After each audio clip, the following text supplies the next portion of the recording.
Hello, everyone, and welcome back to the Be Unbound podcast. I'm your host, Ben Billups, and this week I'm joined once again by our Director of Courses and Content, Victoria Grant. Before we jump into the episode, once again, I just want to remind you guys that Basecamp 2021 registration is open.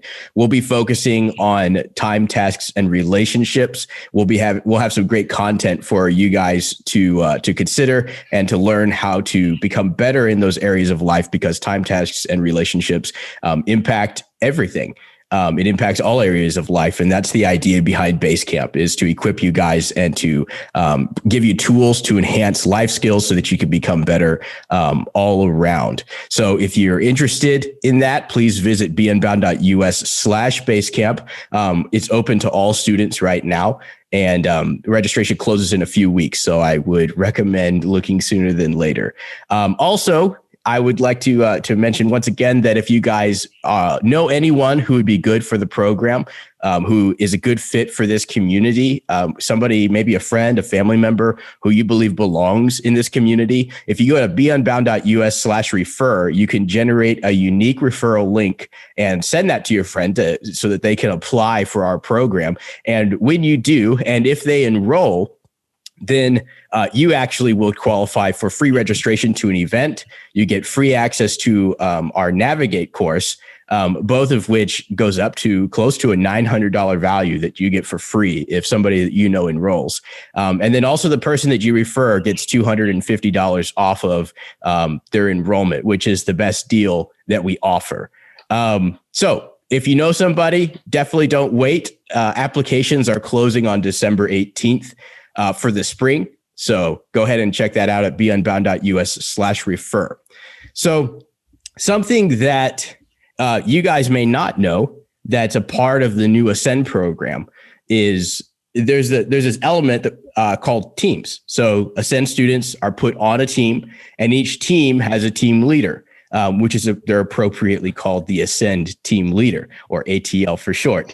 And Victoria is essentially a mentor for those team leaders. She walks them through concepts behind coaching and leadership to help them lead their teams effectively through different projects and challenges throughout the year that are all a part of the Ascend program. And so I wanted to dig into that a little bit today, but not just about the program, but also just to talk about leadership on the whole, because I think there's obviously Jonathan Brush, our CEO. He's passionate about leadership. He studied it for a long time. He has a lot of experience with it. Victoria has received training, particularly in coaching. She's obviously participated as a student leader and as a leader in different capacities throughout her life. She knows a lot. And I just think that it would make for a really interesting podcast just to talk about what is sort of an effective philosophy for coaching and leadership. And so you'll be hearing a lot about the program while we do, but even if you're not in the program or you're an alumni, I hope that you get something out of it too. So Victoria, something that kind of the main reference point for the leadership training for Ascend team leaders right now is a book by Jocko Willink called Extreme Ownership.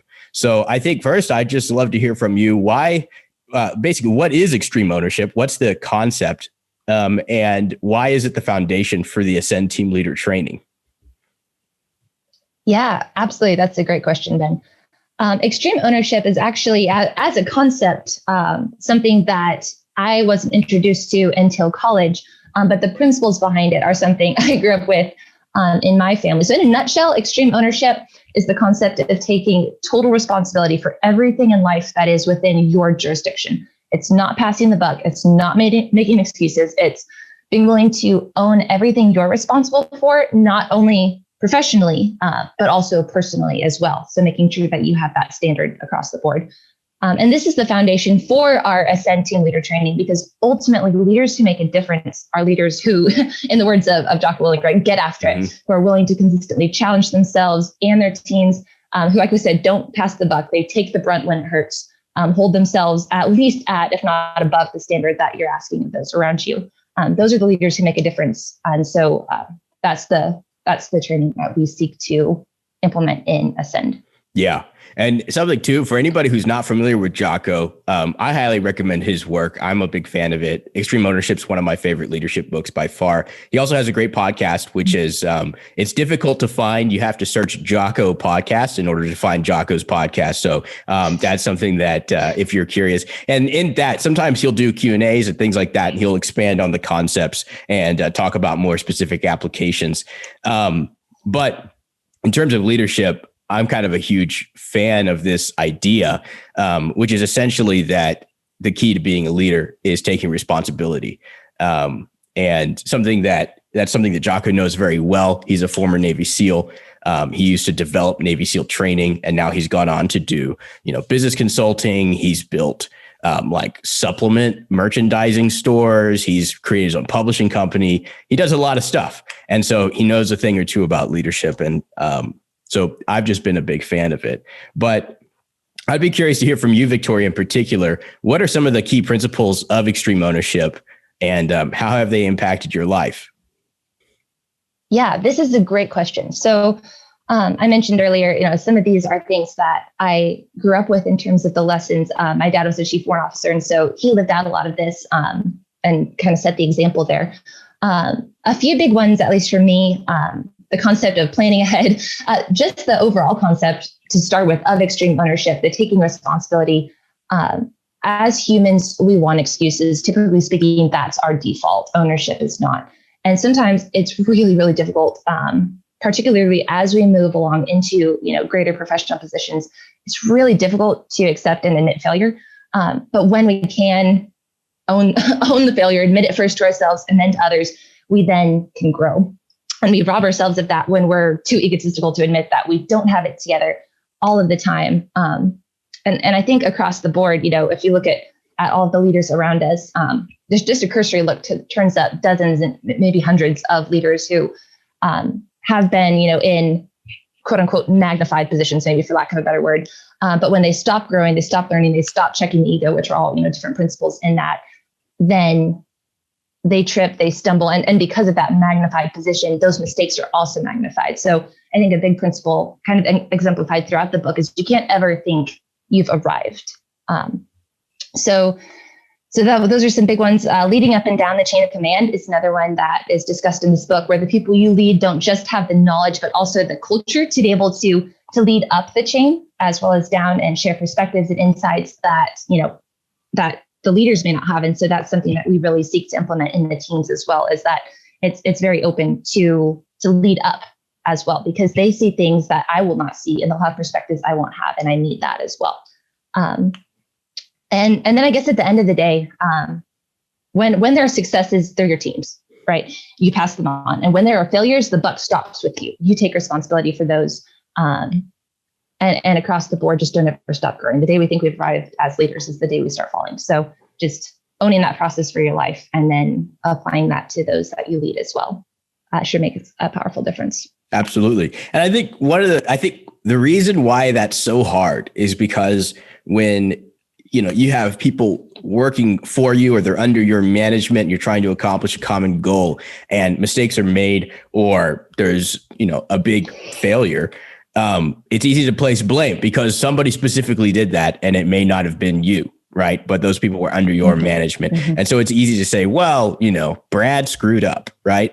And I think, but extreme ownership, it's like, well, they were under your management. So when you listen to Jocko, start to apply the concept, it's like, well, did you communicate clearly what the mission was? Did they understand what it was and how to do it? Maybe they did exactly what you told them to do, and that's why it failed. That's your fault. And so I think that concept is such a healthy perspective of leadership, in that, maybe it wasn't always you specifically that caused the problem, but just taking responsibility for everything that's happening as a leader it creates space for your team. And in my experience, when I've worked for leaders who do operate that way, it creates a really healthy team dynamic. If the guy at the top starts pointing fingers, everybody starts pointing fingers, and that becomes incredibly counterproductive.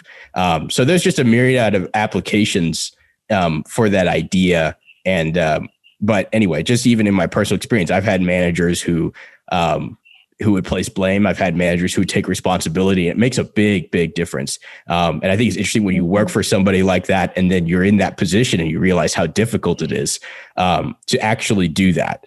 So, but I'm also curious about this, because obviously in the Ascend program, in the Unbound community, there's a lot of believers. There's a lot of people who are Christians. And in the Ascend program, there's a lot of ideas and concepts that come from the Christian faith that are a part of living a Christian life.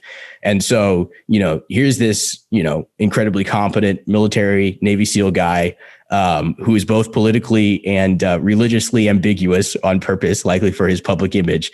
But how do you view principles and ideas from extreme ownership? How do you think that informs a Christian perspective of leadership? Yeah, that's a good question, Ben. I think as a Christian, just off the cuff, I'd refer, back to passages like 1 Timothy 4 or 1 Peter 5. There are passages that speak to this idea of ownership personally, and then also leading that out. Obviously, in these passages, it's in the context of ministry and church leaders, but those same principles apply over to other professionals or professional positions as well. So I know those for me have deeply impacted the way that I look at Christian leadership. And speaking again from a Christian worldview, right, these principles of extreme ownership do line up with scriptural principles. And I would argue that's why they are so powerful and why they're so effective. I think one example that comes right to mind is that scripture is replete with examples of faithful and unfaithful stewardship. And even when it comes to things, like finances, the Bible talks about how those who are faithful in a little will be faithful in much. Those who aren't faithful in the small things won't be faithful in the big ones either. And extreme ownership at its core starts with the idea, and we've talked about this before, but of being extraordinary at ordinary things, right? And owning up to everything in your life, your health, your work, your time, your task, your relationships. And that's one reason that we dig into those so deeply at base camp, right? Because they're foundational things. So to be the most effective leaders we can be as Christians, we have to be willing to take responsibility. That's what we see in scripture. That's what we see Moses encouraging Joshua to do. That's what we see Paul encouraging Timothy to do.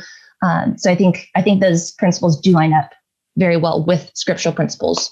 And I think on both ways, they can inform Christian leadership or that perspective on leadership. And then conversely, you can turn around and see how scripture kind of informs those as well. Absolutely. I think it's interesting too. We may have had some type of conversation about this trend on the podcast before, but I always think it's interesting how sometimes, motivational speakers or people who know a lot about leadership will find principles from like a practical perspective. They're approaching it from like this is what works perspective. And what they end up with is something that's actually very close to what scripture teaches. So even when you're talking about leaders checking their ego at the door, it's like, well, the Bible talks a lot about pride, and it talks a lot about understanding kind of your place in relation to God and not thinking too highly of yourself. In fact, it says directly to think more highly of others than yourself. And then even just concepts of humility and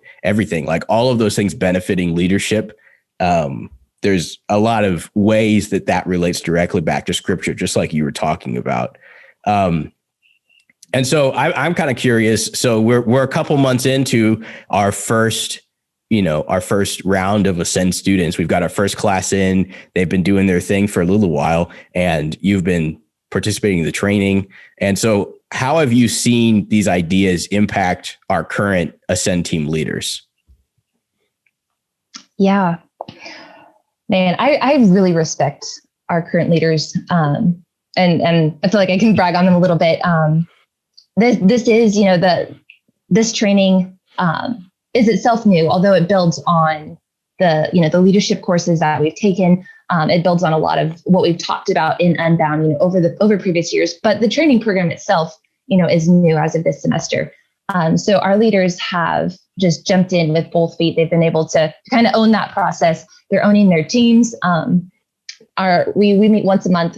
So they have materials that they work through, and then we meet as a team and really flesh that out and dig into it to a much deeper level. So they've been, challenging their own patterns and helping me challenge mine. I've made it abundantly clear that, we are a very small team and we're working very closely with each other. And I expect them, if they see areas where I'm, not living this out, or maybe, not living out a principle of extreme ownership, but they're to call me on it. And so that is kind of the team environment as well. They're very willing to be open about their own growth with each other and applying these lessons to other areas of life outside of their teams. And then one of my favorites too is just as a team themselves, to come alongside one another and really provide the encouragement and the accountability needed to then go out and support their own teams as individuals. So they come together, learn, support each other, and then go out and lead their teams separately. So I could probably go on longer, but those are some of the ways that I've seen this training and these concepts rather impact our leaders. Yeah, that's really cool. And I'm kind of looking forward just to see, like, I'm finally going to meet a lot of our Ascend students in person at base camp. You can too, if you go to beunbound.us/basecamp. So highly recommended. But I'm excited to kind of to meet them, and then just to see, like, what's the difference between, base camp and Apex, and how are they developing, within the program? Because I just remember, being in Unbound at their age, when I was in there, that was a time of tremendous growth for me. Even just something being on the student cabinet and all these different things, it's an exciting time of growth. And I'm kind of excited that we have the opportunity to have these guys in our program, guys and girls. And so part of the Ascend program as well, of course, is the signature leadership courses taught by Dr. Jeff Meyers, which are consistently among the favorite courses offered. And obviously Jeff does an incredible job teaching these courses. Students do projects, they have teams, they go and see Jeff at the capstone event and get a little bit of in-person mentorship. They practice a little bit of coaching. And so I guess I'm kind of curious too. It's like, so we've got these 3 leadership courses, and then we've got the Ascend team leader position within the program with the Ascend team leader training. So how do those ideas build on each other? How do they compare and contrast? So if I'm just in Ascend and I'm taking the leadership courses versus if I'm a Ascend team leader, kind of where are the differences and the similarities? Yeah. So I actually went through all of the signature leadership courses, so just call them the SLCs, myself. So I have that background as well. And the SLCs build a very solid foundation in leadership.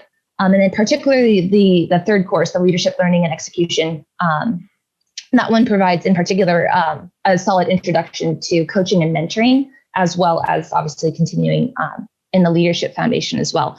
So with that background, the ATL training has intentionally been designed to basically build on what students have already learned in the leadership courses. So it assumes that body of knowledge and then picks up from there to continue going. So great, you have a foundation in coaching. That's awesome. Let's dig deeper into that. So, in our coaching training, we actually work through each of the key skills necessary for a coach to be recognized by the International Coaching Federation. Wow. Great. Now that you've worked through these courses, you have a foundation in leadership. Awesome. Let's take that and raise it by 20. It's time for you to totally own your leadership journey. You've gone through L3. What's it going to take it to the next level? See, the thing is, Ascend as a whole and the Unbound culture as a whole is really built on the principle that you get out of this, as with life, what you bring to it. And if you're not willing to bring a lot to the table, you're not going to take a lot away. So our students are expected to bring their best. And because of that, our leaders also expect the best of themselves. And we as staff also expect our best from ourselves as well. All of our leaders, in order to get a lot of the coaching and leadership training, have to take full ownership of that responsibility. And they absolutely have. That's awesome. And so I think too, just to actually talk a little bit more personally, and you don't have to name names, but obviously you've worked a few different jobs and positions. And so I'm just kind of curious, in your personal experience and kind of, what you've experienced so far, what would you say were kind of the traits and the attributes of maybe what you would consider not a great leader and an exceptional leader, and sort of what have those experiences taught you? Because I think this is something that Michael Hyatt actually hits on often, as he kind of talks about sort of good bosses and bad bosses. And it's just interesting to compare the two. So I'm curious if you have anything to share there. Yeah, that's a good question, Ben. Yes, I have worked under extremely poor managers as well as under some very solid ones. in terms of traits that have made less than high quality leaders, I would say a big one has been passing the buck. I've seen that a lot. Managers who, if something goes wrong, turn it right over and blame, oh, well, you messed this up, and blaming that person to their superiors as well, which is typically the environment in which that happens, right? Like, oh, well, I need to look good, and so I'm going to pass it off to somebody else. Building an environment of criticism is another big one. Cultures of criticism typically don't do well. And that makes a really unhealthy working environment as well. That typically comes top down. So very, very critical managers who haven't really owned that. And I guess maybe the final thing, and we've talked about this, I think, in previous podcasts and stuff too, is you can't fake caring for people, and managers who don't care, it's obvious. And so as a manager, as a leader, you have to care about your team. And they'll be able to tell whether you do or not. So to switch this over now, the best leaders I've worked for are the ones that take total responsibility. But as they do so, they also make sure that you're equipped to handle your responsibilities. And that means you also get autonomy. So they make sure you are good enough at what you do to be able to have that autonomy, and then know that you have the freedom to mess up and it's okay. That gives you the freedom to perform very, very well in your job. And to add to that, leaders who encourage leaders who build up, as opposed to that kind of culture of criticism. And then finally, I'd add to that just leaders who care. Like, again, I can tell when my leader, my manager, whoever it is, really cares about me. And I can also tell very easily when they don't. So just, anytime I've worked in an environment where that leader very obviously cared, not only about the mission, but also about the people, then that really inspires me to perform better as well. Yes, I relate to a lot of that. And this is one of the reasons why I'm such a big proponent of, especially early in life, having a variety of different positions and just working in all kinds of different fields for different people, because you get exposed and want to all types of different managers and obviously different ideas. You learn a lot of different things, but kind of that contrast has been really helpful for me in identifying, like, what does good leadership and management look like? What does bad leadership and poor management look like? And there's been times where I've worked for somebody and I thought, oh, this guy is okay. Like, he's an okay manager, but like in my eyes, like, clearly he's not doing these things that I think he should be doing. Right. It's easy to think that way. And then, 3 jobs later, you're like, that guy was amazing. Right. And so I think, yep. And that's not because like my bar was lowered. It's because I understand how difficult it is to do what, this manager did. And so there's a lot of elements that are exactly the same for me. There's a wide range. I've had managers that are, straight up dishonest and manipulative. That's more of a moral issue than maybe a leadership or management. I mean, it clearly plays into leadership and management. But if you're talking about within the confines of, people who are generally, whatever you will say, upstanding human beings, and then you're just talking about the effectiveness of their leadership and management, it's very similar. Micromanagement is a big one. Just like you said, leaders who pass the buck. And for me, commitment is really big. Leaders who aren't willing to do what they're asking their team to do. That's huge, because to me, that's a sign of, it's like, well, you're asking me to do this thing, but you're not willing to do it. That seems ridiculous. And so it's very difficult to have trust in a relationship like that. And once you kind of are in that position, a relationship with your manager, it could be difficult to work with them. But one of the things that I love about extreme ownership and about what Jocko talks about is that it applies equally as well if you're working for somebody. If you're at the bottom of the totem pole, extreme ownership still applies. Because it's like when you work for a manager like that, it's like, okay, well, how can I take responsibility for the situation? And it's like, maybe your manager is hypersensitive and a micromanager. And it's like, okay, well, how do I make sure that my manager is happy and we actually still make progress towards our goal and that there's harmony within the team? Because, as much as I can look at my leader and blame them for not doing those things, and maybe I can't do as much about it as they might be able to do. I have less leverage. There's still something I can do about it. I can still try to make sure that, that concerns are being heard. and that I'm doing the best job that I can do, and that I'm making sure that my manager understands where I stand, but also without being disrespectful. All of those, like all of that plays into extreme ownership. So I think that's part of what makes it a great foundation for training, is because no matter where an Ascend team leader goes after this, they can apply those principles. Whoa, I just hit my microphone. But I'm curious, have you ever been in a position where you didn't know what to do and extreme ownership helped? And I'm kind of throwing this one out of the blue, but I'm just curious. Yeah, that's a good question, Ben. I would say yes. And actually, I think it applies. My first thought was go to something, that was a big experience or a life shattering, something big happened and I need these principles. But actually, I think these apply more in the everyday for me. Like, yes, absolutely, they make a big difference when there's big decisions to be made. But what actually stands out to me more is the little everyday, and being disciplined in my own life, and small things that no one else is ever going to see. But those are what are building the character in my life that are necessary for me to be a good leader. So perhaps rather than, some life-changing example, or maybe big example, I would say the actual life-changing examples are the ones that are the small everyday application of those principles. And big ones for me are just that the daily discipline in the small things. That can be a challenge for anybody. But those daily disciplines in the small habits, that's what makes a difference in my life. So yes, absolutely. I've seen a difference. Probably that discipline in the small things, be it exercising, be it eating healthy, be it, starting work by 6 or whatever it is, those small disciplines are the ones that are going to make a difference for me. And I'd probably argue for other people as well. Absolutely. Yeah. It's interesting.